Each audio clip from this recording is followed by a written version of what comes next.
সুপ্রিয় দর্শক, আসসালামু আলাইকুম। আশা করি সবাই ভালোই আছেন। যে স্থান থেকে আজকে আমাদের এই প্রোগ্রামটি যারা দেখতেছেন, তো সবাইকে জানাই আন্তরিক শুভেচ্ছা অভিনন্দন। দেশ এবং দেশের বাইরে, বিশেষ করে প্রবাসী ভাইরা যারা আছেন, তাদের প্রতি আন্তরিক শ্রদ্ধা এবং অভিনন্দন রইল। বিশেষ করে যারা বাইরে থেকে কষ্ট করে রেমিটেন্স দিচ্ছেন বাংলাদেশকে, মাথার ঘাম পায়ে ফেলে দিন রাত 24 ঘন্টা খাটার মতো রেকর্ডও আছে প্রবাস জীবন তাদের বাবা মার মুখে হাসি ফোটানো বা বউ বাচ্চা সন্তান তাদের মুখে হাসি ফোটানো বা তাদের খরচটা আসলে বহন করা, সব কিছু মিলেই কিন্তু একটা প্রবাসীর কাঁধে অনেক চাপ পড়ে থাকে। তারপরেও পরিশেষে দেশে ফিরে আসার সময় অনেকের মুখের দিকে তাকানো যায় না। এটা আনো নাই, ওটা আনো নাই, লাইট আনো নাই, কেন আনো নাই। তা আসলে সেটা যার যার বিষয়। তারপরে আমি যেটা মনে করি যে অনেক প্রবাসীর সঙ্গে আমার কথা হয়, আমি জানি যে প্রবাসীদের অনেক কষ্ট করে ইনকাম করে, আসলে অনেকেই বোঝে না। আবার সরকারকেও রেমিটেন্স দিয়ে যাচ্ছে আপনি যার প্রবাসে থাকে রেমিটেন্স যোদ্ধা, অথচ একটা বিপদে পড়লে প্রবাসীদের জন্য সরকার আগানো তো দূরের কথা, আরও বিপদে ফেলাই দিচ্ছে। বা সরকারি আমলা যারা আছে দুই একটা, এই বিয়াদব আছে, এই বিয়াদবগুলো আরও বিপদে ফেলাই দিচ্ছে। বিপদে ফেলানোর উদ্দেশ্য হচ্ছে যে প্রবাসে থাকে মনে হয় কত টাকা বা কী কামাই করছে, ওরা বিপদে ফেলায় 5 লাখ কি 2 লাখ 1 লাখ কি 50,000 ইনকাম করে খাই। তো সবার টার্গেটটা আসলে এরকম, এটা হওয়া আসলে ঠিক না। আমাদের দেশের একটা ধর্ম কি, যে আমরা গাছ লাগাই কিন্তু ফল খাওয়ার আগেই গাছটাই খেয়ে ফেলি। তো সমস্যা যারা প্রবাসী, যাদের জন্য বাংলাদেশটা একটু টিকে আছে, কৃষক এবং প্রবাসীর উপর নির্ভর করে সব কিছু টিকে যায়, তো রেমিটেন্স দিচ্ছে, বিপদ আপদে ঝড়ে খাটাখাটনি করে বাংলাদেশকে অর্থ দিচ্ছে। অথচ তারাই বিপদে পড়লে তাদের পিছনে কোনো লোক নেই, বরং আর বিপদে ফেলে দেওয়ার লোক অনেক আছে, শুধুমাত্র টাকা কিছু খাওয়ার জন্য।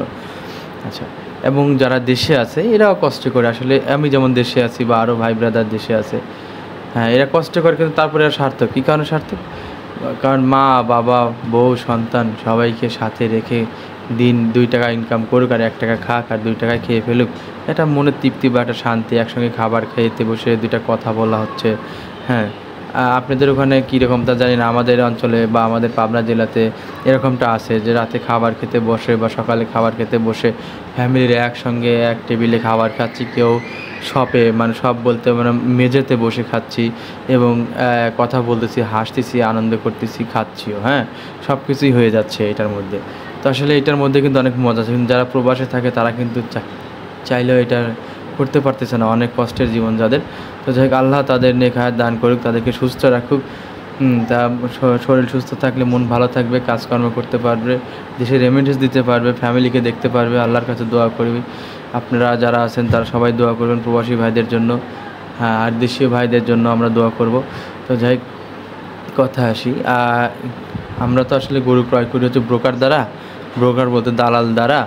তো আমার বাসাটা হচ্ছে পাবনা জেলার ভাঙ্গুড়া থানার ভাঙ্গুড়া উপজেলা, কথাটা বোঝেন। ভাঙ্গুড়া উপজেলা যে আছে, মেইন কেন্দ্র উপজেলার বাউন্ডারির একেবারেই সাথে, বাউন্ডারির সীমানা আর আমার সীমানা এক।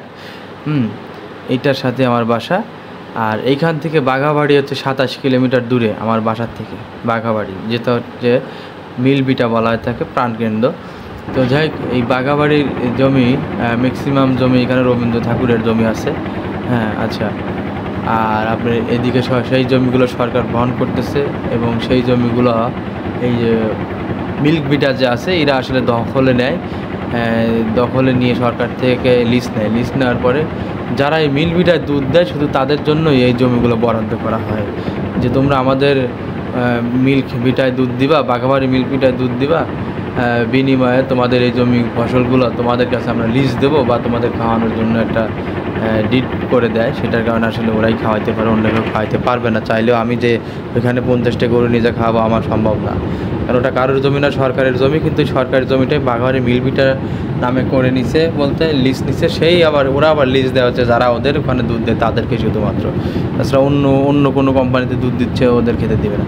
এর মধ্যে কিছু পৈতৃক সম্পত্তি আছে যারা তার মতো করে খাওয়াচ্ছে। তো যাই হোক, এটা নিয়ে আরেকদিন আলোচনা করব, কত পার্সেন্ট জমি আছে, কত বিঘা জমি আছে, রবীন্দ্রনাথ ঠাকুরের কতটুকু আছে বা এর কতটুকু আছে, এটা নিয়ে একটু আলোচনা করবো এর পরবর্তীতে।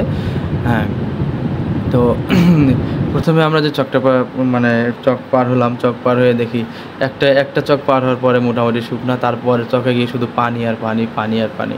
কিছু জমি আছে উঁচু আর নিচু, এটা হচ্ছে দিগুলের চক বলা হয়ে থাকে। এটা পার হয়ে যে বাঘাবাড়ি যে আপনার আছে ওইখান দিয়ে আর কি এইসব চক থাকবে। তো এখানে যাওয়ার পর আমরা খোঁজ পাইলাম ব্রোকারের মাধ্যমে, যে ব্রোকার বললো যে ভাই একটা গরুর সন্ধান হয়েছে, বেশ কয়েকটা গরুর সন্ধান আমাদেরকে বললো, 3-4টা গরু, তার মধ্যে আমি যে কোয়ালিটি গরু কিনি সেই গরুর সন্ধান একটি হয়েছে।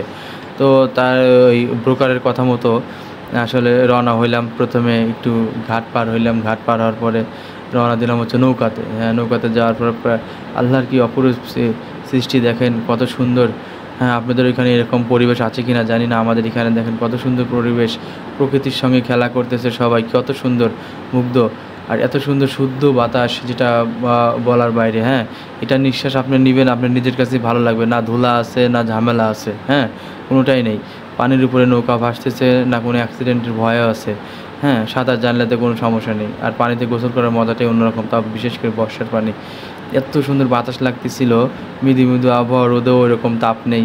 হ্যাঁ, নৌকা নিয়ে যাচ্ছিলাম ব্রোকারের সাথে সাথে। আর গ্রামে গ্রামে গ্রামে ঢুকে একটা এই পাড়া আর ওই পাড়া, এই পাড়া ওই পাড়া এরকম।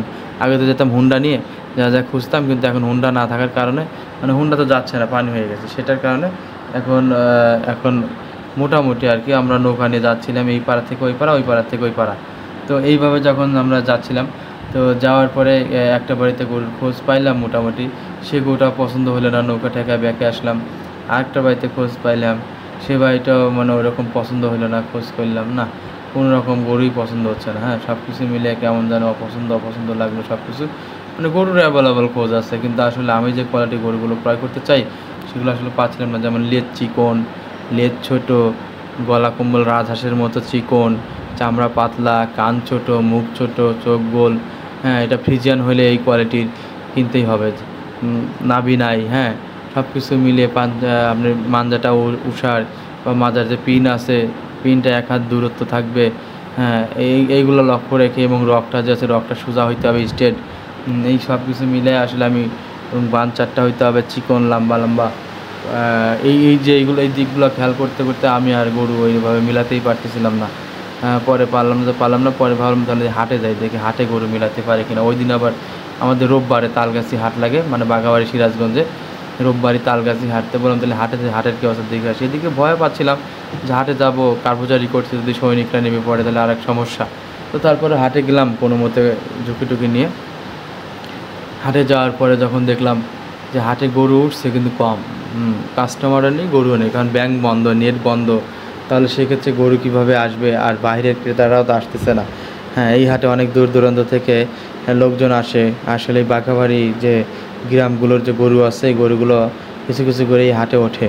সেই কারণে হাটের গরু যদিও অতটা ভালো হয় না, খারাপ গরু বলেই হাটে যায়। ভালো গরু হলে ওটা গ্রামের ব্রোকাররা সব সংগ্রহ করে নেয়, আর খারাপ যেগুলো সেগুলো ছেড়ে দেয়, সেগুলো হাটে চলে যায়।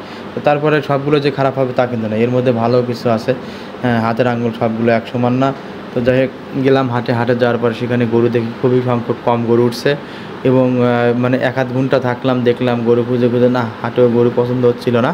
ইতিমধ্যে আবার কিছু সময় পরে পুলিশ এসে বাঁশি দেওয়া শুরু করে দিল, প্রভু করে।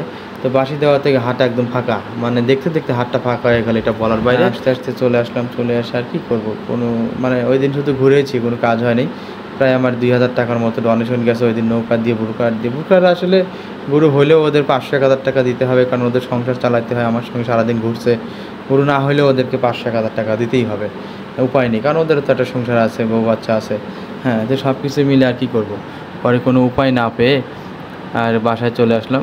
বাসায় আসার পরে মোটামুটি আস্তে আস্তে আসলাম। তো আসার পরে একটা ব্রোকার আমাকে ফোন দিল, ভাই একটি গরুর খোঁজ মিলেছে, একটি জার্সি বাছুরের খোঁজ মিলেছে। সামনের যে একটা প্রোগ্রাম আসবে, অবশ্যই সামনের প্রোগ্রামে যে গরুটার খোঁজ পেয়েছি, ব্রোকার বলছে গোটা নাকি খুবই ভালো। ও আমাকে বললো যে মাজার পিনটা 1 হাত দূরত্ব আছে, গলায় কম্বল নেই, তারপরে আপনার হচ্ছে কান ছোট, মুখ ছোট, ফ্রিজিয়ান ক্রস বিটের একটি গরু, লেজটা খাটো, লেজ চিকন, রগ মুঠাল, অনেক লম্বা, 4টা বান করা, মানে 100 আমাকে ভিডিও কলে দেখাইছেও। গরুও খুব সুন্দর গরু, কিন্তু আসলে ভিডিও কলে দেখাইছে, কিন্তু ওই আসলে ওইভাবে দেখলাম, তো দেখার পর আর কি ওইভাবে পছন্দ হলো না। তো সব কিছু মিলে আর কি ওইভাবে রাখা হয়েছে।